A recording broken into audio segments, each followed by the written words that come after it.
Congressman Andy Biggs joins us, chair of the Freedom Caucus. Congressman, how you doing? I'm good. How are you guys doing today? Doing great.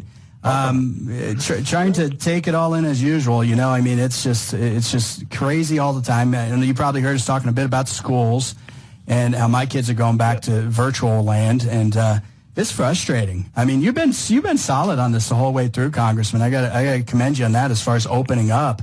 Now you're saying get these schools open, right? Yeah, if we follow the science and the data, the science is real clear. Children are more at risk outside of schools than they are inside of schools. That's just generically, that's out there. American Academy of Pediatricians, CDC, World Health Organization, what you're seeing elsewhere throughout the world.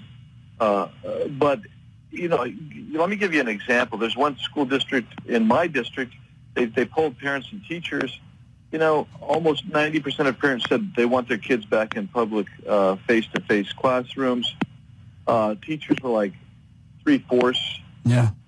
And the school board said, no, we're not going to do that. I mean, this is crazy. And every day I am inundated. My staff keeps this for me. And we're putting them up on our Facebook site. If you go to our Facebook site, you can read some of these stories of parents who are struggling because they want the kids to be educated. They want them to be taught again face to face and go to school. So yeah, it's a dramatically difficult situation for many families. You know, it's been part of the American dream all of the history of this country that you want your kids to do better than you've done.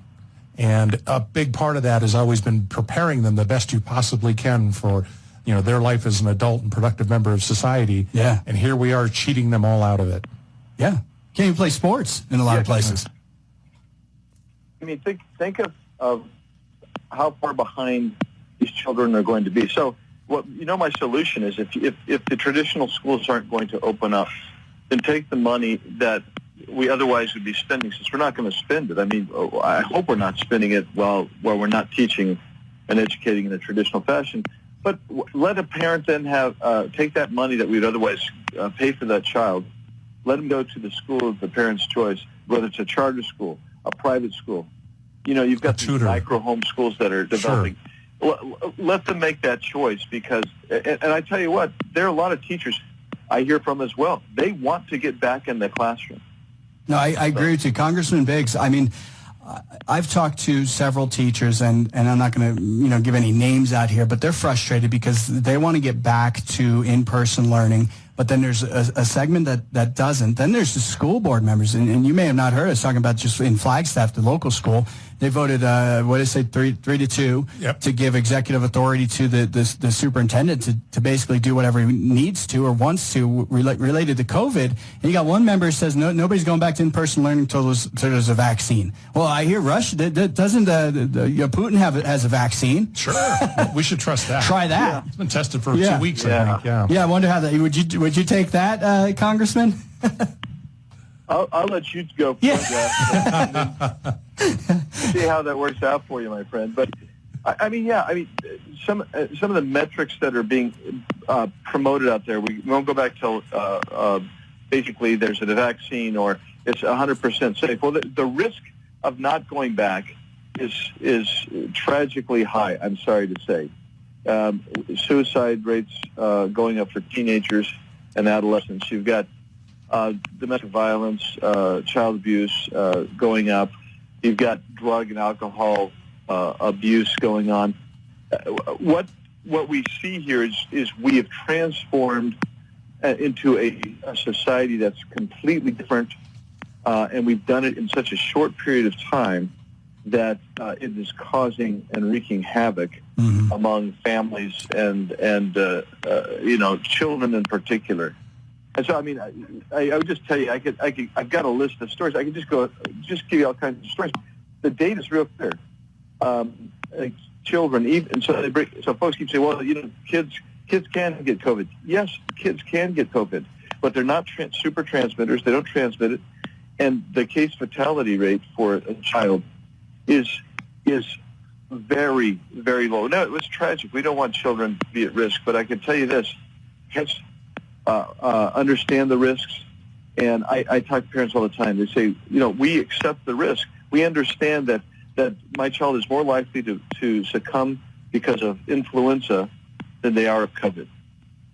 Congressman, I would send my kids back to in-person learning in a heartbeat. I'd send them Monday. Yeah. Sure. I think a majority of parents would, but these folks aren't. I heard a stat that half of America is not going back to school. But the school boards are afraid to do it. We just heard from a listener, and Rob Wilson is with me as well. He's the owner of Timberline Firearms and Training, Congressman. We just heard from a listener in the Camp Verde area, and their school is actually opening, from what this listener is saying, to in-person learning. That's kind of rare in Arizona, though. Are you seeing in your district schools opening, or is it most of them closed up virtually? They're mostly closed up. I think I heard today that Queen Creek Unified is opening up, and right. So yep, that's a decent sized district in my congressional district. But I mean, there's no rationale to this. I mean, it's everything from. I mean, you just take a look at all the lockdowns that we've had, how inconsistent everything has been about it. You look at the studies. I mean, you've got everything from medicines that may be available that they're forbidding the public from using, to the imperatives that they're putting on people to go out in public, when in reality, Dr. Fauci says last week, well, we're still studying to see how much, if any, is transmitted by aerosol. Well, wait a second. You basically suggested that every American wear masks, and if there's no aerosol transmission, a mask will do you no good. In fact, it'll do you more difficulties, because the people touching their face all the time to adjust these masks, if it's solely contact, by contact, then touching something and putting it up to your face is not good. So now we're going back to masks are bad again. We don't need masks, right? Yeah, exactly. We're reversing ourselves once again. Right, and I find myself saying, well, you know what? Where the most vulnerable populations, where we should have been protecting them, instead we have day one. What Cuomo did. Yeah, we knew that day one. We knew that it was seniors and comorbidities. And what Cuomo did was absolutely criminal in my mind. When you think about what he did, he sentenced those poor elderly people so they couldn't get treatment. He sent them back to the nursing homes. And his reason, and this is what death panels do under socialism, by the way, his reason, well, we've got to save these beds in case we have a surge. That was your surge. He did it during the surge, yeah. With the vulnerable people, and you denied them access to medical care. That's really problematic. And so I've been so frustrated, and that's why it just doesn't take a genius to look at the data. And I talk to docs, I talk to scientists from all over the country on a very regular basis, and we discuss what we could have done differently, how we can handle this. Why are we locked into this very, very bad path? Well, Congressman, and we're talking with Congressman Andy Biggs, is it fear? Is it plain old stupidity, or is it fear, or is it something else? I mean, do you know I don't want to get all conspiratorial here with you, but is there something else that it's just because you look at this and you're like, this just can't be. Look at a guy in New Jersey with the gym. And he kept getting arrested, and even if he's doing it in his parking lot and there's like 3 people, now they pulled his license. I mean, to me, it's just there's more to it. What is it? Well, I would suggest that that the idea was initially to scare the bejeebies out of Americans, and they did a great job. The left-wing media did a fantastic job. Even they just really engendered panic. And what that does is, if you're an authoritarian, which, by the way, leftists are in this country, you want to accrete power. You want to get this power to yourself and to the center. So you scare the bejeebies out of people. You create a vacuum of trust. And what happens is you can start empowering. So you've got a bunch of petty tyrants around this country, whether it's governors, some counties, some mayors, and they go in and they are using that power to abuse the rights of Americans. And that's why when I talked to you, Jeff, maybe 3-4 months ago, I said, can you believe how quickly Americans acquiesced to the surrender of their constitutional rights? I used to get this all the time. Andy, you're trading lives for rights. And I'm like, Andy, why do you hate people? Exactly. Yeah. You want them to die. And I tell you this, I voted no in the very first it was supposed to be $2 billion, turned out to be $8 billion bailout package. I voted no. A reporter sticks a mic in my face and says, "How come you just voted to kill people?" I mean, that is the fear that's out there. And you say, why? Well, I can only assume that there are some people with good intentions that are trying their best and making mistakes, in my opinion. And then you have some people who are malevolent. And as Rahm Emanuel said, you never let a good crisis go to waste. And so they've engendered this crisis to gain power politically, and some for economic power as well. And here we are, 6 months later, and like you said, we've been talking about this from the very beginning. And to oppose it in the beginning, because you were doing it, I was doing it, there was a few doing it. We were just scorned. It was brutal. But now it's just keep going along with this. I mean, Rob showed me a picture of someone, driving down the road in an open, UTV, one of those side-by-sides, doing 60 with a mask. Yep. I mean, and you know what? And you can't belittle that, because some of us have face that look better with a mask on. I'm just not going to. Sometimes it does. You just can't. It appears we've become this binary society where you're either for sacrificing all your rights or you're for the death of everyone. Yeah, and in every case, I guess, except our sexuality, which cannot be binary. So what is the benchmark? And President Trump was talking today. Now, look, he did some executive orders this past weekend. I had that on my notes for you. I think a lot of that stuff won't fly. On the spending side, the $400 weekly benefit and so on and so forth. I don't think that's going to fly constitutionally. I could be wrong. But what could the president do, really, on the education side? I know he's talking, hey, let's open our schools. What's the strategy behind this? Yeah, what's the strategy behind this? You give us any insights you got. So what I think, first of all, I thought whether the substance works or doesn't work, it was a brilliant move in that it focused exactly on the flaws of what the Democrats want to do, which is basically throw $3.5 trillion willy-nilly anywhere and just say their special projects. We've done a marvelous thing. Yeah. So what he can do on schools is there is money that came out of the first CARES Act that has been distributed. There is money that is supposed to go through other means to schools around the country that is already been appropriated. But if you're not going to teach and open your schools, the question would be, why would we be sending you that money then? Because ostensibly, that money is supposed to be used to help federal programs, such as IEPs and special ed. Yep. You're not taking care of your special ed kids. So what do? We don't want to give you a bunch of money, give you a windfall. What we want is those special ed kids to be educated, right? I mean, so there's other ways to get at that. And I think that's what they're talking about. I think they're saying, look, there's big pockets of money that would normally go to districts who are educating children. And if they're not going to do that, then why would we do that? Why would we send that money to them? And where would that money be? Where would it go? Where would it go? Can you get, and Congressman, what's going on in Congress, though? What's going on in the House side, especially? Is the House and Senate going to come to some kind of a spending bill on this, or are we going to have to rely on what the president's done? Yeah, you got the Senate doing one thing, you got the House, you guys are deadlocked, and obviously it's election time. By the way, congratulations, you made it through the primary. Was yours one of those 100%? Thank you. Was it the 100% vote thing?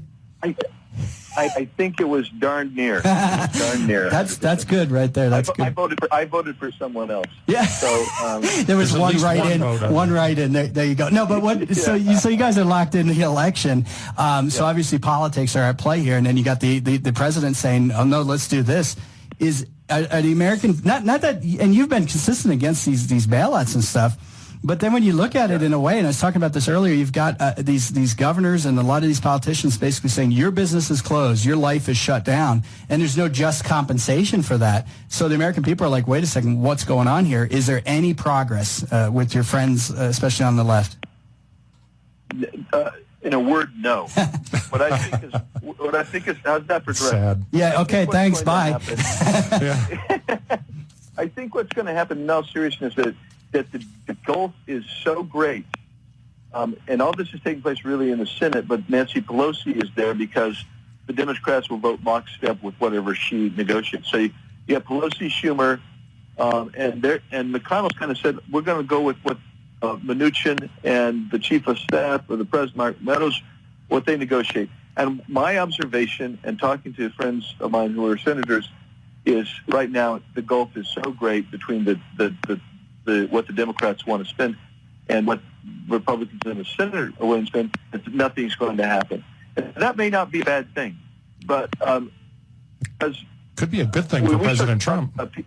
He's trying to help. Yeah, he's trying to help. I mean, he's laid out a pathway to try and help. The other thing I would tell you is on the unconstitutional takings of weapons, I think things were takings.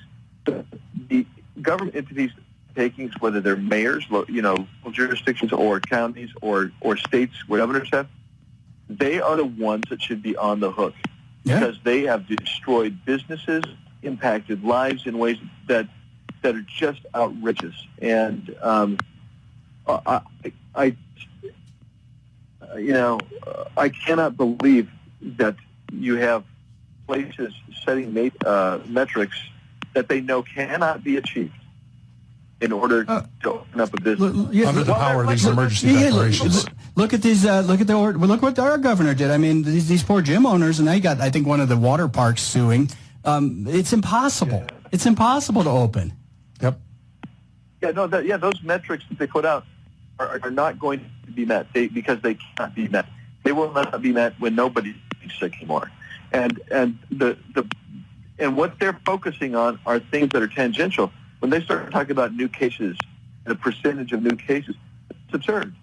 That's not what we should be concerned about. All you have to do is look and say, before he ever shut the gyms down, we were on a downward slope on hospitalization rates and deaths and fatality rates. And you cannot, there's no science.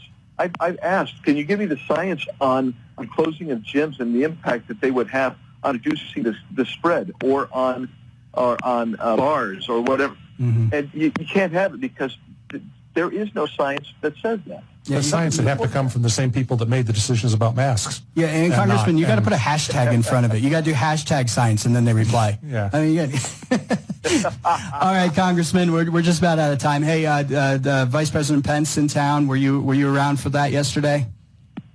I was. Yes. Good visit. And I assume, are we going to get President Trump here in Arizona again soon? Do you know anything about that? I would not be surprised if you saw President Trump in here again soon. Yeah, great. Tell him he needs to come to Flagstaff. We'd love to see him. Yeah. Come here. We got room in the station here. This is the time of year to go to Flag, I can tell you that. There you go. Yeah, enjoy the weather down there, the warm weather. All right, Congressman, hey, always appreciate the updates, and keep steadfast. You've been doing that the whole way through. Appreciate it.